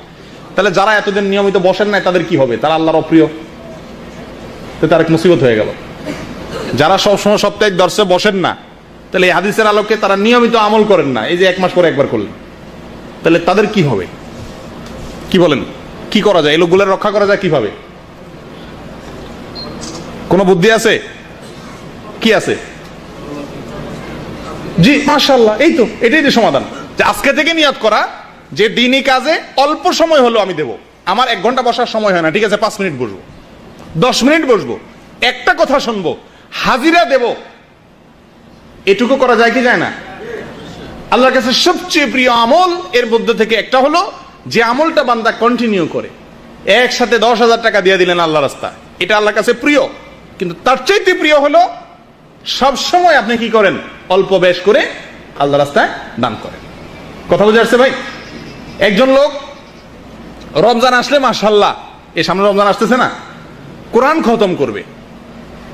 অনেক লোকের ভিতরে, আমাদের ভিতরে মাশাআল্লাহ এই ভালো ইচ্ছা আছে, আমরা কোরআনটাকে রমজান মাসে কি করতে চাই? তেলাওয়াত করে খতম করতে চাই। রমজান মাসে কোরআনকে কি করি? আমরা তেলাওয়াত করে শেষ করতে চাই, যে পুরা কোরআন আমরা কোরআন রমজানে তেলাওয়াত করব। বেশিরভাগ লোকের ভিতরে এই প্রেরণাটা আছে না আমাদের দেশে, আলহামদুলিল্লাহ। এটা ভালো, এই প্রেরণাটা কি ভালো। তো এর চাইতে ভালো প্রেরণা হলো কি? খতম আমি রমজানে করতে পারবো না ভাই, তবে রমজান এবং রমজানের বাইরে সব সময় 10 আয়াত করে হলেও পড়ব। একেবারে এক রমজানে 30 পারা পড়লাম আর 11 মাসে 1 পারাও পড়লাম না, হয় না? হয় না এরকম? এটা আল্লাহর কাছে প্রিয় হলেও অধিক প্রিয় না। অধিক প্রিয় হলো আপনি 12 মাস ওটাকে ধরে রাখবেন, অল্প অল্প করে হলেও। কথাটা কি বোঝা গেছে ভাই? তাহলে কি নিয়ত করা যায় যে আমরা যে আমলগুলো করি ওইগুলোকে কন্টিনিউ, নিয়মিত করার চেষ্টা করবো ইনশাআল্লাহ। এটাও এরাদা করা যায় কি যায় না? এই কথাগুলো কানসুক করার জন্য বলা নয়। প্রিয় দিনী ভাইরা, আমি নিজেকে এবং আমাদের সকলকে আমরা সম্বোধন করে বলছি এই কথাগুলো, যাতে আল্লাহর এই প্রিয় আমলগুলো বেছে বেছে আমরা দেশে যাওয়ার আগে যেরকম ছেলের পছন্দের, মেয়ের পছন্দের, বইয়ের পছন্দের, মায়ের পছন্দের জিনিসগুলো কিনি, আল্লাহর পছন্দের জিনিসগুলো আজকে আপনাদের সামনে পেড়ে যাচ্ছি, এটাকে আমলে আনতে হবে। করবেন তো ইনশাআল্লাহ? এবার সাপ্তাহিক দর্শে কতজন মানুষ হয় দেখা যাবে, তাহলে ইনশাআল্লাহর মর্ম তখন বোঝা যাবে ইনশাআল্লাহ। জি, চতুর্থত যে হাদিসটি বলতে চাই সেটা হলো আল্লাহর প্রিয় আমলগুলোর মধ্যে থেকে একটা হলো অধিক হারে জিকির করা। অধিক পরিমাণে কি করা ভাই?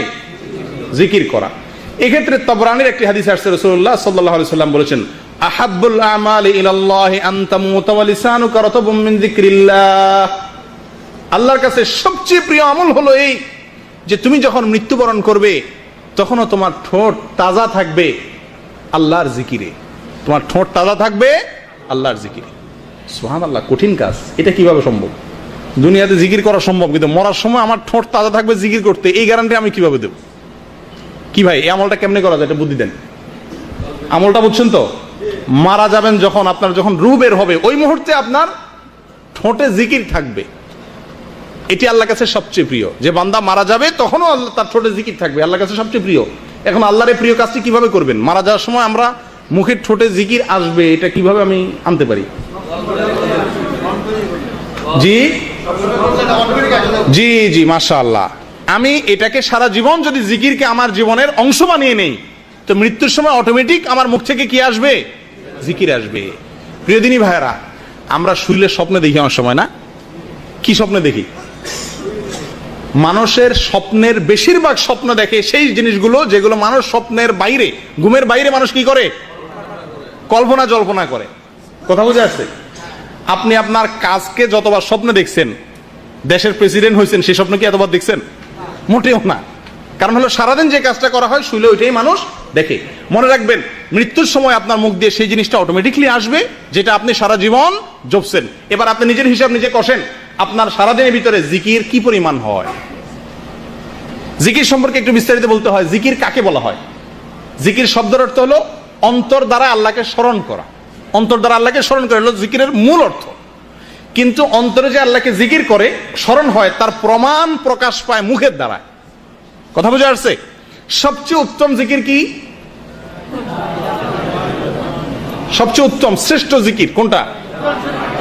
এক হাদিসে আসছে কোরআন তেলাওয়াতের কথা, অন্য হাদিসে আসছে লা ইলাহা ইল্লাল্লাহর কথা। এগুলো সবগুলাই উত্তম জিকির। আর আল্লাহ তাআলার প্রিয় আরো কিছু জিকির আছে যেগুলো আমাদের সামনে আলোচনা আসবে ইনশাআল্লাহ। তাহলে জিকির আমরা করব সবসময়, ঠিক আছে তো ইনশাআল্লাহ।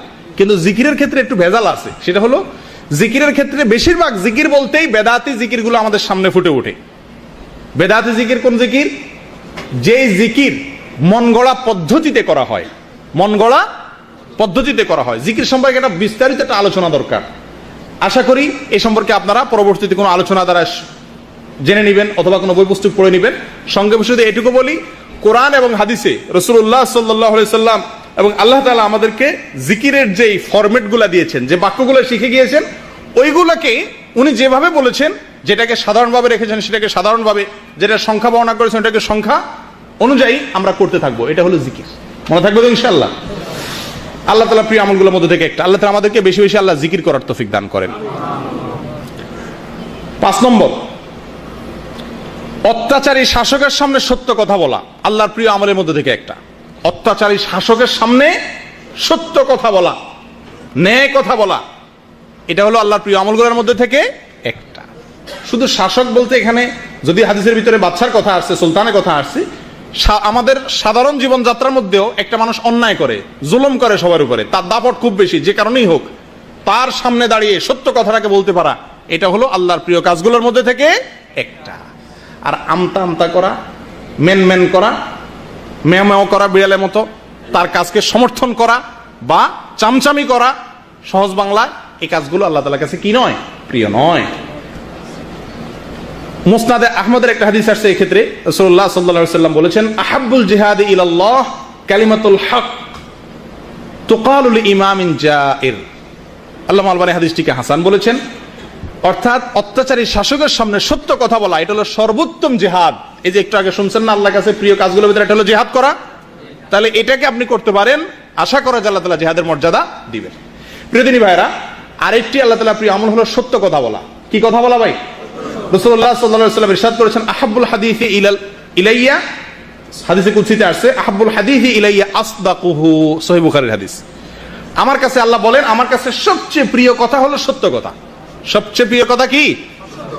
সত্য কথা। এই যুগে খুব কঠিন হয়ে গেছে।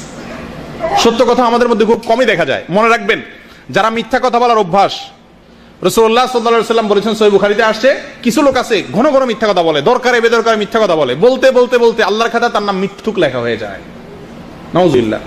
আর কিছু লোক আছে সবসময় সত্য কথা বলার চেষ্টা করেন, এই সত্য বলতে বলতে বলতে বলতে একটা সময় আল্লাহর কাছে কি আসে? আল্লাহর খাতায় তাকে সত্যবাদী হিসাবে লেখা হয়। 7 নম্বর, আল্লাহর প্রিয় আমলের ভিতরে একটা হলো দাউদ আলাইহিস সালামের মতো সালাত আদায় করা, নফল সালাত, এবং দাউদ আলাইহিস সালামের মতো নফল সিয়াম পালন করা। নফল সিয়ামের ক্ষেত্রে দাউদ আলাইহিস সালামের রোজা, আর নামাজের ক্ষেত্রে দাউদ আলাইহিস সালামের নামাজ, এই দুটি আল্লাহ তাআলার কাছে কি? প্রিয়। হাদিসে আসছে, রাসূলুল্লাহ সাল্লাল্লাহু আলাইহি ওয়াসাল্লাম ইরশাদ করেছেন, আহাব্বুস সিয়ামি ইলাল্লাহি সিয়ামু দাউদ কানা ইয়াসুমু ইয়াওমান ওয়া ইফতিরু ইয়াওমা, ওয়া আহাব্বুস সালাতি ইলাল্লাহি সালাতু দাউদ কানা ইয়ানামু নিসফাল লাইলি ওয়া ইয়াকুমু সুলুসাহু ওয়া ইয়ানামু সুদুসাহু। দাউদ আলাইহিস সালাম একদিন রোজা রাখতেন, একদিন রোজা রাখতেন না, একদিন রাখতেন, একদিন রাখতেন না। আবার রাতের ক্ষেত্রে, রাতের তিনি অর্ধেক দাঁড়িয়ে কি করতেন? ইবাদত করতেন। আবার কখনো 3 ভাগের 1 ভাগ ইবাদত করতেন, বাকি অংশ কি করতেন? ঘুমোতেন, অর্থাৎ বেশিরভাগ অংশ ইবাদত করে কাটাতেন। এগুলো আমরা যারা আজকাল প্রবাসে আসি, কাজ করি, ডিউটি করি নিয়মিত, আমাদের কাছে আলোচনাগুলো খুব একটা ফলপ্রসূ মনে হয় না, কারণ আমাদের দ্বারা একদিন রোজা রাখা, একদিন ইয়ে করা, ফরজ রোজা রাখতেই কষ্ট হয়ে যায়, খুব একটা মানে জুৎসই মনে হয় না। কিন্তু মনে রাখবেন, ইলম হাসিল করার একটা উপকারিতা হলো, জীবনে কখনো এই আমলটা পালনের মতো পরিবেশের সুযোগ আপনার জীবনে আসতে পারে কি পারে না? পারে না? কখনো হতে পারে কি পারে না? আল্লাহ না করুন জেলখানা চলে গেলেন, আল্লাহ না করুন, তখন আপনার জেলখানার সময়টাকে আল্লাহর সবচেয়ে প্রিয় কাজ দিয়া আপনি করতে পারেন। কথা ঠিক ঠিক না? আল্লাহ তাআলা আমাদেরকে তৌফিক দান করেন। 8 নম্বর আল্লাহর প্রিয় কাজের ভিতরে একটা হলো একের অধিক মানুষ একসাথে বসে খানা খাওয়া। এই সুন্নাতটা আমাদের সমাজে নাই, একেবারে নাই, টোটাল নাই, বিদায় হয়ে গেছে। কয়েকজন মানুষ একসাথে বসে এক প্লেটে, এক দস্তরখানে বসে একসাথে খানা খাওয়া, আলাদা আলাদা না খাওয়া, এই সুন্নাতটা আমাদের দেশে বিলুপ্ত। এ দেশে আছে আলহামদুলিল্লাহ, ঠিক না? রাসূলুল্লাহ সাল্লাল্লাহু আলাইহি সাল্লামের সাহাবীদের কিছু সাহাবী এসে বললেন, ইয়া রাসূলুল্লাহ, আমরা খাবারের বরকত পাই না, খাবারের ভিতরে বরকত পাই না, অনেক খানা লাগে আমাদের। রাসূলুল্লাহ সাল্লাল্লাহু আলাইহি সাল্লাম জিজ্ঞাসা করছেন, তোমরা কিভাবে খানা খাও? আলাদা আলাদা খাও কিনা? বললেন যে হ্যাঁ, আমরা যার যার মতো খাই। তখন তিনি বললেন যে না, যার যার মতো খাইলে, আলাদা আলাদা খাইলে সেখানে আল্লাহ তাআলার বরকত থাকে না, একসাথে খাও, আল্লাহ তাআলা বরকত দিবে। অন্য হাদিসে আসছে, রাসূলুল্লাহ সাল্লাল্লাহু আলাইহি ওয়াসাল্লাম ইরশাদ করেছেন, আহাব্বুত তুআমি ইলাল্লাহি মা কাসুরাত আলাইহিল আইদি, সবচেয়ে আল্লাহর কাছে প্রিয় খাবার, আল্লাহর কাছে ওই খানাটা সবচেয়ে, আমরা সবাই খাই, কিন্তু আমার খানাটা আল্লাহর কাছে প্রিয় হচ্ছে কিনা, এটা হলো আমি যদি আল্লাহকে ভালোবেসে থাকি, তো সে ভালোবাসার দাবি হলো লক্ষ্য করা যে আমি তো প্রতিদিনই খাই 2 বেলা 3 বেলা, কিন্তু আমার খানাটা 23 বছর 24 বছর 50 বছর 30 বছর 35 বছর জীবন পার করলাম, আমার খানা কখনো আল্লাহর কাছে কি হয় নাই? প্রিয় খাবার হয় নাই। কত আফসোসের কথা। আমার খানাটা আল্লাহর কাছে প্রিয় হবে যদি সেই খাবারে অনেকগুলো হাত থাকে। এটা সহিহ ইবনে হিব্বানের ভিতরে আসছে, আল্লামা আলবানী এটাকেও হাসান বলেছেন। প্রিয় দিনী ভাইরা, আমরা এই প্রবাসের জীবনে এক রুমে কয়েকজন মানুষ খাই, আমরা একসাথে খাওয়ার সিস্টেম করা যায় কি যায় না? সবাই যদি একমতের না হয়, 2 জন মিলে তো করা যায়, 3 জন মিলে তো করা যায়, যায় কি যায় না? ইচ্ছা করবেন কি করবেন না? একটু চেষ্টাটা করেন, নিয়তটা করেন ইনশাআল্লাহ। তাহলে একা একা খাওয়া, ছোট ছোট প্লেটে আলাদা আলাদা খাওয়া, এটা বরকতের খাবার নয়। আল্লাহর প্রিয় কাজগুলোর ভিতরে একটা হলো অধিক পরিমাণে সুবহানাল্লাহ ওয়া বিহামদি পড়া। কি করা পাই? সুবহানাল্লাহি ওয়া বিহামদি বেশি বেশি পড়বেন ইনশাআল্লাহ। ঠিক আছে তো? এই জিকিরটা ওই যে বললাম এতক্ষণ, জিকির আল্লাহর কাছে প্রিয়, তার ভিতরে আবার উত্তম প্রিয় ভিতরে একটা হলো কি? সুবহানাল্লাহি ওয়া বিহামদি। রাসূলুল্লাহ সাল্লাল্লাহু আলাইহি ওয়াসাল্লাম ইরশাদ করেছেন, আহাব্বুল কালামি ইলাল্লাহ আন ইয়াকুলা আল আবদু সুবহানাল্লাহি ওয়া বিহামদিহি। মুসলিমের হাদিস, আল্লাহর কাছে সবচেয়ে প্রিয় কথা হলো বান্দা সুবহানাল্লাহি ওয়া বিহামদিহি এই কথাটা বলবে। তাই চলতে ফিরতে উঠতে বসতে এটা করবেন কিনা ইনশাআল্লাহ। এই কাজগুলো অনেক সময় রুমে লিখে রাখলে মনে থাকে, একজন একটু জোরে বললে আরেকজনের মনে হয়। করবেন তো ইনশাআল্লাহ। আল্লাহর প্রিয় আমলের কাজের ভিতরে আরেকটা হলো সুবহানাল্লাহ ওয়াল হামদুলিল্লাহ লা ইলাহা ইল্লাল্লাহ আল্লাহু আকবার। এই জিকিরগুলো বেশি বেশি করা, এটাও মুসলিমের হাদিসে আসছে। রাসূলুল্লাহ সাল্লাল্লাহু আলাইহি ওয়াসাল্লাম বলেছেন, লা ইয়াদুররুকা বিআইয়িহিন্না বাদাআতা। এই চারটা যে কোনো একটা দিয়ে শুরু করেন আপনি। সুবহানাল্লাহ, আলহামদুলিল্লাহ, লা ইলাহা ইল্লাল্লাহ, আল্লাহু আকবার। এই চারটা বাক্য আল্লাহর কাছে প্রিয়। মনে থাকবে তো ইনশাআল্লাহ? বেশি বেশি করে এই বাক্যগুলো আমরা পড়ব, তাহলে আল্লাহ তাআলার প্রিয় কাজগুলো আমার দ্বারা করা সম্ভব হবে। আল্লাহ তাআলার প্রিয় কাজের ভিতরে আরেকটা হলো ভালো আচরণ করা। কি করা ভাই? হুসনে খুলক, উত্তম আখলাক। মিন আহাব্বিল আমালি ইলাল্লাহ, উত্তম আখলাক মানুষের ভিতরে থাকা। রাসূলুল্লাহ সাল্লাল্লাহু আলাইহি ওয়াসাল্লাম ইরশাদ করেছেন, আহাব্বু ইবাদিল্লাহি ইলাল্লাহি আহসানুহুম খুলুকা। তবরানীর হাদিস, আল্লামা আলবানী সহিহ বলেছেন, বান্দাদের ভিতরে সবচেয়ে প্রিয় বান্দা, আমরা এখানে 200 মানুষ যদি থাকি, আমাদের ভিতরে কিছু লোক আছেন আল্লাহর কাছে সবচেয়ে প্রিয়, আল্লাহ তাদেরকে সবচেয়ে বেশি ভালোবাসেন। তারা কারা ভাই? যে লোকগুলোর ব্যবহার সবচাইতে সুন্দর। ভাই এটা গুরুত্বপূর্ণ একটা পয়েন্ট, খুবই গুরুত্বপূর্ণ। এই পয়েন্টটাতে 1 মিনিট হলো নিতে হচ্ছে, কারণ আল্লাহর কাছে সবচেয়ে প্রিয় যে আমলটি নেক আখলাক, উত্তম ব্যবহার আচরণ, এই জিনিসটি আজকাল আমাদের থেকে বিলুপ্ত হতে যাচ্ছে। আমরা সবাই ভালো ব্যবহার করি, কাকে? কার সাথে? যার কাছে আমার স্বার্থ আছে, বস মুদির, তার কাছে গেলে আমরা সবাই কি করি? ভালো ব্যবহার করি। শেখ সাদি রহমতুল্লাহ আলাইহি ফার্সি কবিতায় বলেছিলেন, গাদাগার তাওয়াদু কুনাদ খোয়ে উস্ত। ভিক্ষুক যে পৃথিবীর সবচেয়ে বিনয়ী লোকটার নাম হলো ভিক্ষুক, ঠিক না? ভিক্ষুকের ভিক্ষার সময় যে বিনয় থাকে, এটা কি আসল বিনয়? শেখ সাদি রহমতুল্লাহ বলেন, এটা তো তাওয়াজু না, এটা তো তার ব্যবসা, এটা তো আমল না, নেক আমল হবে এটা? তাহলে আমরা যে উপরস্থ বসের কাছে যাই ভদ্র হই, ভদ্র সাজিয়ে একেবারে মনে হয় যে আমি কিছু জানি না এমন ভাবে দাঁড়াই থাকি, তো এটার কোনো মূল্য আল্লাহর কাছে নাই। আল্লাহর কাছে মূল্য হলো আপনার ক্যাম্পের লোকের সাথে, আপনার রুমের লোকের সাথে, আপনার প্রতিবেশীর সাথে, আপনার সহকর্মীর সাথে, আপনার অধীনস্থের সাথে আপনি কিরকম ব্যবহারটা করেন। কথা বোঝা যাচ্ছে ভাই? এটা সত্যি কথা বলতে কি, এই বিষয়ে কথা বলতে গিয়ে আমার নিজেরও লজ্জা লাগে যে এটা বলা যত সোজা, এই বিষয়ে ওয়াজ করা যত সোজা, আমল করা তার চাইতে শত শত গুণ কঠিন। সদ আচরণ, মানুষের সাথে ব্যবহারটা সুন্দর করা, এর চাইতে উত্তম কোনো আমল নাই। তিরমিজির হাদিসে আসছে, রাসূলুল্লাহ সাল্লাল্লাহু আলাইহি ওয়াসাল্লাম বলেছেন, মিজানের পাল্লায় কিয়ামতের ময়দানে যত আমল মানুষ করবে, দান সদকা নামাজ রোজা সমস্ত আমলকে আল্লাহ মিজানের পাল্লা উঠাবেন, তার ভিতরে একটা আমল সবচেয়ে বেশি ওয়েট হবে, পাল্লাকে সবচেয়ে বেশি ভারী করবে, সে আমলটা হলো সৎ ব্যবহার। মানুষের সঙ্গে গালিগালাজ করা এটা অসৎ ব্যবহার, চিল্লাচিল্লি করা অসৎ ব্যবহার, ঝগড়াঝাটি করা অসৎ ব্যবহার, মুখ কালো করে কথা বলা অসৎ ব্যবহার, এই সবগুলো অসৎ ব্যবহারের ভিতরে শামিল। উত্তম আখলাক, উত্তম আচরণ মানুষের সাথে করা। যদি কেউ আমার সাথে খারাপ আচরণ করে, ইদফা বিল্লাতি হিয়া আহসান, তো আমি ভালো দিয়ে তার প্রতি করব, মোকাবেলা করব, এটা হবে সদাচরণ। এটার ওয়াজ করা যত সহজ, বাস্তবতা তার চাইতে অনেক কঠিন। কিভাবে সদাচরণ আমরা করব? 2টা পদ্ধতি বলি আপনাদের। এক, যে লোকটা আপনাদের পুরো ক্যাম্পের ভিতরে আপনারা দেখতেছেন, এই লোকটা সবচেয়ে বেশি ভদ্র, সদাচরণ করার লোকটাকে আমরা ভদ্র বলতে পারি আমাদের বাংলা ভাষায়, সবচেয়ে ভদ্র, নম্র, সবাই তার সাথে নম্র ভদ্র হয়ে থাকে, কারোর সাথে ঝামেলা জড়ায় না। এই লোকটার বেশি বেশি সঙ্গ নিবেন, সোহবত নিবেন, কারণ আল্লাহ তাআলা বলেছেন, ইয়া আইয়ুহাল্লাযীনা আমানু তাকুল্লাহ ওয়া কুনু মা'আস সাদিকিন, তাকওয়া অর্জন করো আর সাদিকদের সাথে থাকো। তাহলে যারা ভালো ব্যবহার যাদের ভিতরে আছে তাদের সঙ্গে উঠা বসা করবেন। ছেঁচড়ার সাথে উঠলে আপনার মধ্যেও ছেঁচড়ামি আসবে, ভালো মানুষের সাথে চললে আপনার মধ্যেও কি আসবে, ভালো অভ্যাস আসবে। আর দ্বিতীয়ত একটা দোয়া রাসূলুল্লাহ সাল্লাল্লাহু আলাইহি ওয়াসাল্লাম শিখাইছেন, বলবো দোয়াটা? কোনো লাভ নেই, কারণ আপনারা মুখস্থ করবেন না। আমি একবার বলবো শেষ, আর জীবনে মুখস্থ করলেন না, তাহলে দোয়া শুনে কি লাভ হলো? মুখস্থ করবেন তো ইনশাআল্লাহ। আরবি যদি মুখস্থ করতে না পারেন, বাংলা আল্লাহর কাছে চাইবেন। বহু কিছু তো চাইছেন, আল্লাহর ভালোবাসা চাওয়া শিখলেন। এখন আরেকটা জিনিস শিখেন যে আল্লাহর কাছে ভালো আচরণ, ভালো আখলাক চাইয়া নিতে হয়। ওমরা করতে যায় তো বহু ত্রুটি রুজি আল্লাহর কাছে চাইছেন। কয়জনে চাইছেন আল্লাহ আপনার ভালোবাসা দিয়েন, আল্লাহ আল্লাহ আমার একটু ভালো আখলাক দিয়েন আল্লাহ। এই জিনিসগুলো আমরা চাই। আফসোসের বিষয়, যেগুলো চাওয়ার জন্য রাসূলুল্লাহ সাল্লাল্লাহু আলাইহি ওয়াসাল্লাম শিখাইছেন সেগুলো আমরা জীবনে একবারও চাই। দেখেন রাসূলুল্লাহ সাল্লাল্লাহু আলাইহি ওয়াসাল্লাম দোয়া করতেন, আল্লাহুম্মা হদিনি লিআহসানিল আখলাক। আল্লাহর সবচেয়ে উত্তম আখলাকের পথটা আমার দেখায় দেন আপনি।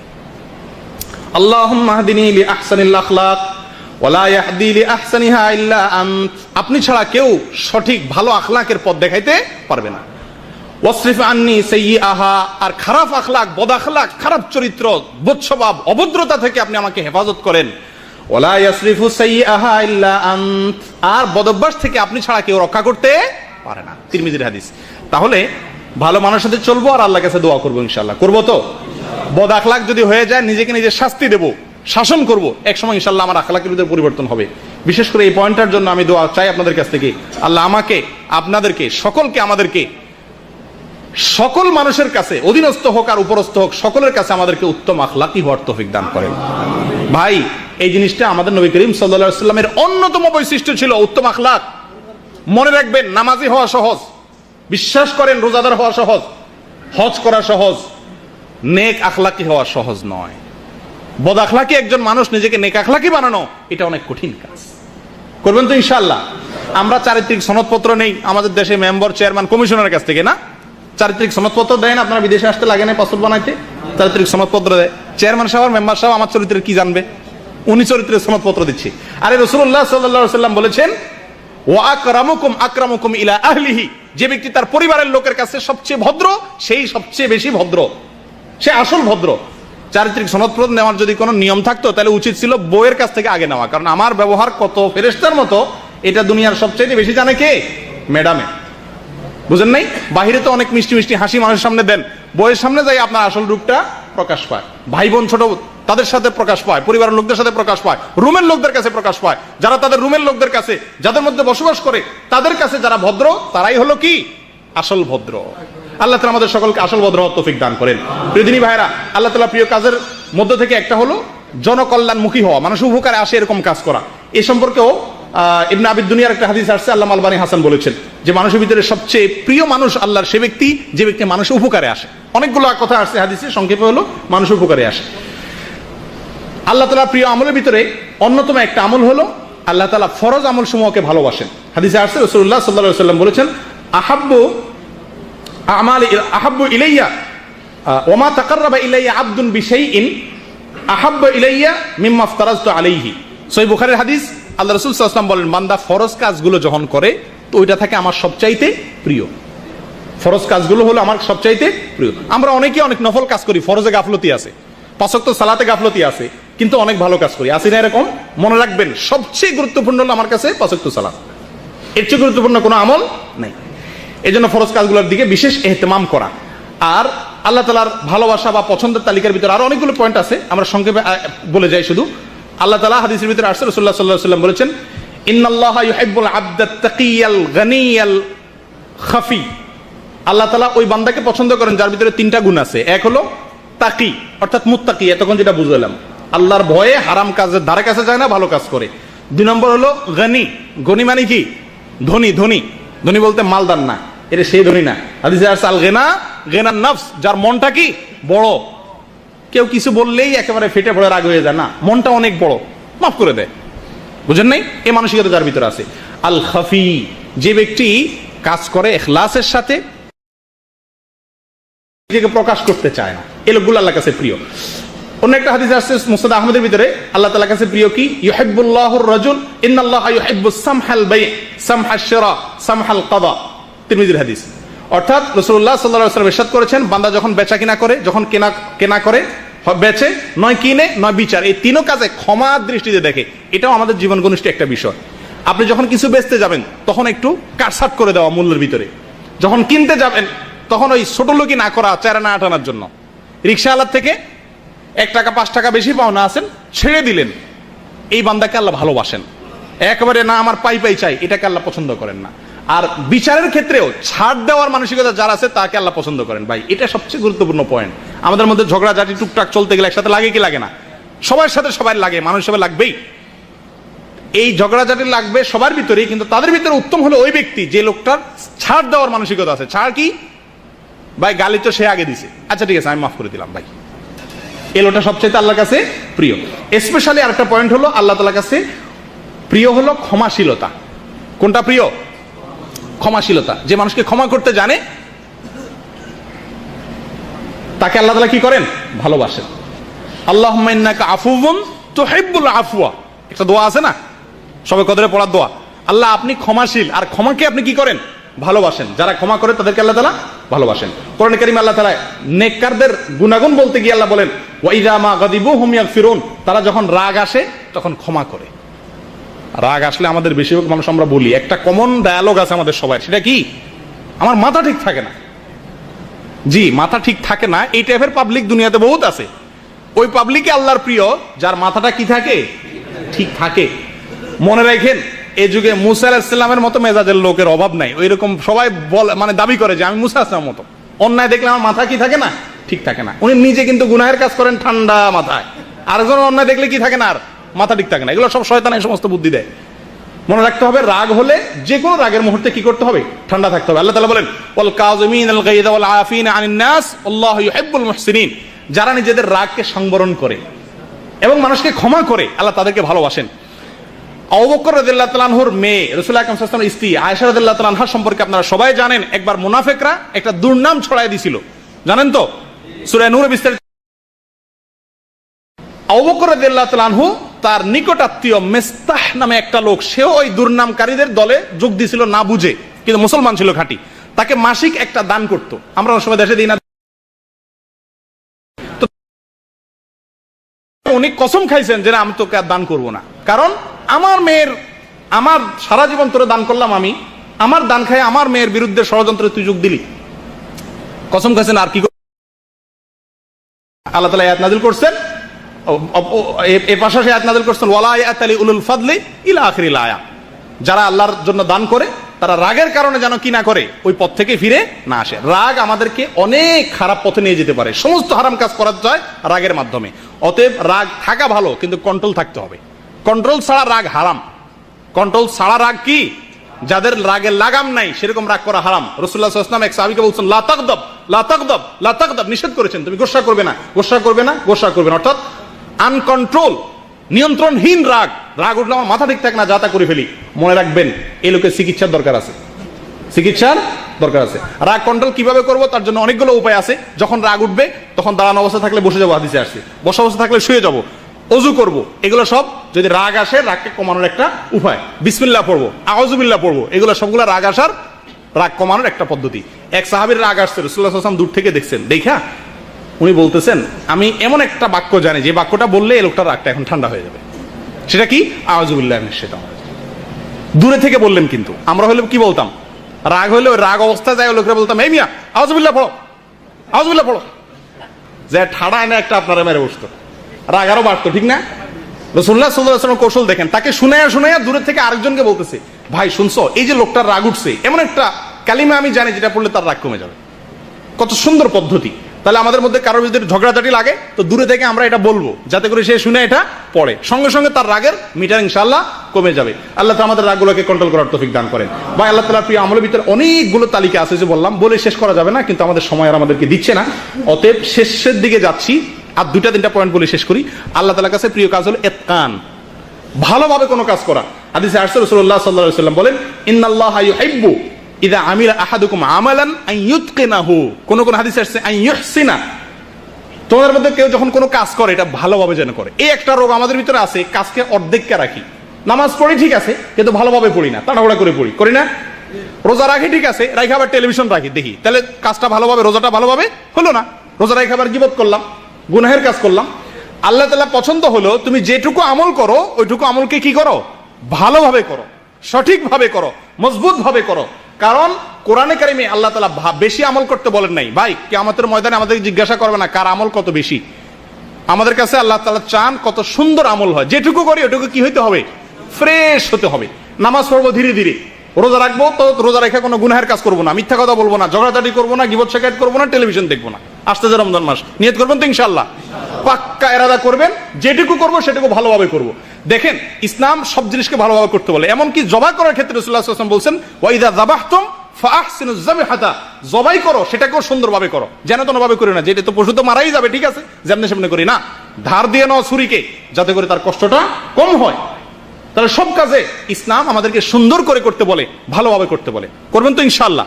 যেটুকু করবেন ওইটুকু ফ্রেশ করে করবেন, আল্লাহ তাআলার কাছে এটা বেশি প্রিয় হবে। আল্লাহ তাআলার কাছে সর্বশেষ যে পয়েন্টটা বলে শেষ করবো সেটা হলো দুটি ফোঁটা আল্লাহ তাআলার কাছে প্রিয়। দুটি ফোঁটা আল্লাহর কাছে প্রিয়। হাদিসে রাসূলুল্লাহ সাল্লাল্লাহু আলাইহি ওয়াসাল্লাম বলেছেন লাইসা শাইউন আহাব্বু ইলাল্লাহ মিন কাতরাতাইন ওয়া আথরাইন, কাতরাতুম মিন দুমুইন ফি খাশিয়াতিল্লাহ ওয়া কাতরাতু দামিন তুহরাকু ফি সাবিলিল্লাহ। দুই ধরনের ফোঁটা মানুষের শরীর,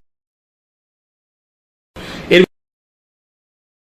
পানি, যে চোখের পানি আল্লাহর ভয়ে মানুষের চোখ থেকে বেয়ে পড়ে, এটা আল্লাহর কাছে অনেক প্রিয়। ভাই আমাদের অন্তরগুলো পাথর হয়ে গেছে, আল্লাহর ভয় আমাদের চোখে পানি এখন আর আসে না,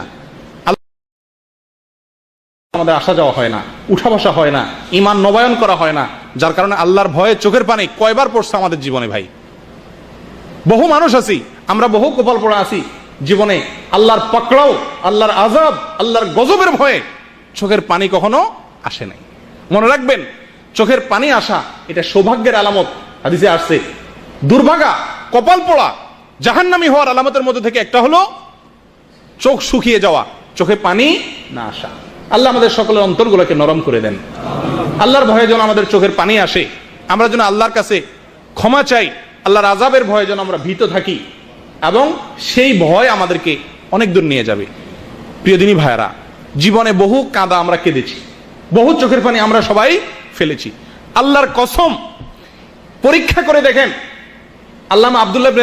ইমাম আব্দুল্লাহ ইবনে মুবারক রাহমাতুল্লাহ আলাইহি বলেছিলেন, যেটার ফার্সিতে কবিতা আকারে একজন কবি বলেছিলেন সালেহাতু সঙ্গে বুদি দিল খারাশ আজমুদে এক জামানা খাকে বাস। সারা জীবন তো পাথর হয়ে কাটালে গো, একটি মুহূর্ত জীবনের মাটি হয়ে দেখো কত মজা। বিশ্বাস করো পাথর হয়ে কাটানোর মধ্যে মজা নাই, স্বাদ এবং সমস্ত মজা হলো মাটি হয়ে কাটানোর মধ্যে। শক্ত হয়ে থাকার মধ্যে মজা নাই, নরম হও, চোখের পানি ফেলো, আল্লাহর কাছে মাপ চাও। আমরা দুনিয়াতে যত কাঁদা কাঁদি, কোনো ব্যথায় কাঁদি, কোনো বিরহে কাঁদি, সে কাঁদার পরে দেখবেন শরীর ভার হয়ে যায়, অস্থির হয়ে যায়। আল্লাহর কসম পরীক্ষা করে দেখেন, আল্লাহর ভয় অন্তরে জাগ্রত করে যদি চোখের পানি ফেলতে পারেন, সেই কাঁদার পরে দেখবেন মন, মস্তিষ্ক, কল্ব, অন্তর, মাথা সব ফ্রেশ হয়ে গেছে। আল্লাহর প্রিয় কাজগুলোর ভিতরে একটা হলো তওবা করে আল্লাহর ভয়ে ভীত সন্ত্রস্ত হয়ে নিজের গুনার কারণে চোখের পানি ফেলা। আল্লাহ তাআলা আমাদের সকলকে আমাদের বেশি থেকে বেশি আল্লাহর দরবারে রোনাজারি করার তৌফিক দান করে। এটা আজকাল সোনার হরিণ হয়ে গেছে, সোনার হরিণ হয়ে গেছে ভাই। আমরা আল্লাহর ভয়ে চোখের পানি একাকী নির্জনে, রমজান আসছে ইবাদতের মাস, আল্লাহর কাছে দুই হাত তুলে, হাত তোলা ছাড়া একাকী বসে নিজের গুনাহের কথা স্মরণ করে, এই গুনাহের যে শাস্তি আল্লাহ তাআলা দুনিয়াতে দিবেন সেগুলোর কথা স্মরণ করে অন্তত চোখের পানি ফেলার অভ্যাস করি। আল্লাহ আপনি আমাদের সকলকে নরম হওয়ার তৌফিক দান করেন, আমাদের অন্তরগুলোকে আবাদ করে দেন, আমাদেরকে পাথর বানায়েন না আল্লাহ। আল্লাহ আমাদের অন্তর যেন পাথরের মতো না হয়, আমরা শক্ত হয়ে গেছি, আমাদের অন্তর পাথরের মতো শক্ত হয়ে গেছে, চোখের পানি আসে না, তওবা আসে না, ভয় আসে না, এটা কপাল পড়া হওয়ার লক্ষণ। আল্লাহ তাআলা আমাদের সকলকে হেফাজত করেন, আল্লাহ তাআলা আমাদের সকলকে রহম করেন। পরে আল্লাহর রাস্তায় যদি মানুষ জিহাদ করে নিজের রক্তকে প্রবাহিত করে দেয়, শহীদ হয়ে যায়, শাহাদাতের মর্যাদাকে বরণ করে নেয়, তো সেই যে রক্ত ফোঁটা মানুষের শরীর থেকে পড়ে, সেটাও আল্লাহ তাআলা কাছে কি। আল্লাহ তাআলা আমাদের সকলকে আল্লাহর যত প্রিয় কাজের কথা আমরা শুনলাম, বললাম, এই কাজগুলো অনুযায়ী আল্লাহ তাআলা আমাদেরকে আমল করার তৌফিক দান করেন, আল্লাহ প্রিয় পাত্র হওয়ার তৌফিক দান করেন। মনে রাখবেন আমরা দুনিয়াতে যত কাজ করি, যত যাই করি না কেন, এই সব কিছু আমাদের কোনোটাই আমাদের স্থায়ী উপকার বয়ে আনবে না। আমরা যদি কিছু নেকামল করে যাই, এটাই আমাদের কবরে যাবে, এটাই আমাদের স্থায়ী উপকার বয়ে আনবে। মনে রাখবেন সবচেয়ে বড় আপন আপনার নেকামল, এই নেকামল ছাড়া কেউ যাবে না। কিচ্ছু যাবে না ভাই। যত দামি গেঞ্জি কিনেন, যত দামি শার্ট কিনেন, ওই সবচেয়ে কম দামা কাফনে কাপড় পরে নেওয়া হবে। ডব সাবান যতই মাখান, সবচেয়ে কম দামা সাবান গায়ে দিয়ে আপনাকে নেওয়া হবে। যা কামাইতেছেন, যাদের জন্য কামাইতেছেন, মিথ্যা কথা বলতেছেন, অন্যায় করতেছেন, এগুলো সব মানুষ ভাগ বটরা করে নিয়ে যাবে। আল্লাহর কসম, আপনার আমল ছাড়া আর কিচ্ছু আপনার কবরে যাবে না। ঠিক না? আল্লাহ তাআলা আমাদের সকলকে আল্লাহর প্রিয় পাত্র হওয়ার তৌফিক দান করেন। আল্লাহর প্রিয় আমলগুলো বেছে বেছে খুঁটি খুঁটি করার তৌফিক দান করেন। ওয়া আখিরু দাওয়ানা আলহামদুলিল্লাহি রাব্বিল আলামিন। আসসালামু আলাইকুম ওয়া রাহমাতুল্লাহি ওয়া বারাকাতুহু।